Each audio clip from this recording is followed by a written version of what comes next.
the idea of pressure campaigns is picking a place you want to shift or change or shut down completely, and then going after them. And so I often think of like campaigns like a puzzle, and the overall picture of the puzzle is a thing that you want to achieve, whether that's animal liberation or a vegan world or like this company closed or this policy being written or changed.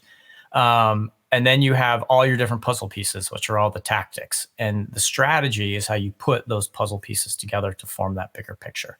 And that's essentially what a pressure campaign is, right? It's figuring out what you want to do, what you want to change, what you want to close, coming up with the tactics and figuring out how to put them together successfully. And the beautiful thing about pressure campaigns is there's so many different ways to be involved in them. There's so many different tactics you can use. They're always going to be a little bit different, but they can bring about really important change in the world. The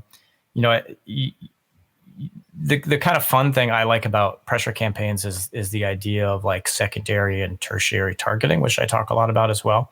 But if you think, and this is what we used a lot in the SHAC campaign, almost predominantly, quite effectively. If you think of your target, whether that's a policy or a lab you want to close, or a policy you want to change, or a law you want to change, or this community to go vegan, whatever, you can target and protest that particular number one target. But if you think about all the companies around it that your target needs to survive, those become what would be called like secondary targeting. So a company, for instance, in the SHAC campaign, we were targeting a laboratory, and a business needs things to survive. They need a bank account. They need insurance. They need insurance to insure their work. They need auditors. They need investors. They need a board of directors. They need shareholders. And all those people and companies can become secondary targets. But the interesting thing is, like, a bank that might have 5,000 bank accounts, they don't need to keep that one bank account for the laboratory in order for them to survive as a bank. An insurance company might write 1,000 policies, but they don't need that one policy for the laboratory in order to survive as a company. But your target needs the insurance and they need the bank. So if you can convince those secondary targets to strip away that policy or take away that contract or that account, you're protesting and hindering your target's ability to operate or to survive, if that makes sense.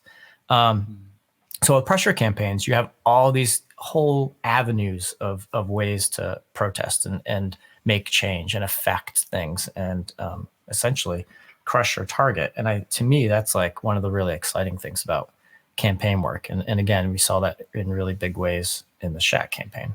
It really does just illustrate that point. Yeah, if you got these targets in mind and breaking it down, you can actually make effective change. I know right now at the time of recording this, there's been a lot of big step forwards recently with the fur campaigns and getting certain places to stop selling it. And that once again is pressure campaigns working there, and you can see the targets. I loved an anecdote from another interview you did where you're talking about how you had grandmas doing a letter writing campaign. And I can't remember, was it Omega or something like that? There was some company that they all harassed. Yeah, it was the third largest shareholder in Huntingdon Life Sciences, the lab we were targeting. And I was young, and I was like, letter writing's a waste of time. And these grandmas were like, hey, we're doing a letter writing campaign against, gosh, what was the name of that company? I thought it was like Omega or something. I want to say Omicron, but then that's just that's the wrong one right now. But anyway, so they started targeting this company with letters, and they would get together and they'd write letters every week or every month or something. And they would call the office and be like, hey, just letting you know, we're doing our letter writing. We're like, yeah, great.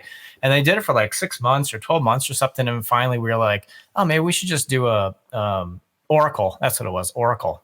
And we should do a demonstration against Oracle to, support their letter writing campaign. And so we organized a protest and we put out a press release saying we were going there. And then we got a call from Oracle, and we're like, we're going to cancel we're going to sell our shares in the lab. And we're like, okay, well, what we always do is like, can you write us a letter saying you're done with the lab, and we'll make it public so people know. And they said, sure. They wrote this letter, and it was basically like, the lab, we thought was going to turn itself around, but it's still engaged in like terrible animal cruelty, something we don't want to be associated with. But mostly we just need these letters to stop. Like enough with these letters being written to us. As like these grandmas had written so many letters to this company that they were like, God, just make the letters stop. Like we don't want anymore.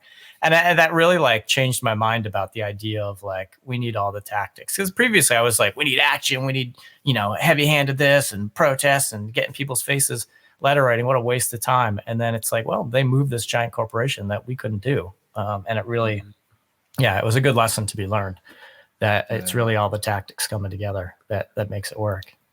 Because it's great showing how, just that letter writing had such a big impact, but then also coming together for the pressure campaign, just having that sort of final nail is having the protest then added to that other method. And so, that whole linking system, and something that we thought was inconsequential was, doing the big brunt of it, but then you just add those small other avenues and then you topple them. And I absolutely loved hearing that story. And I love squeaky wheels too.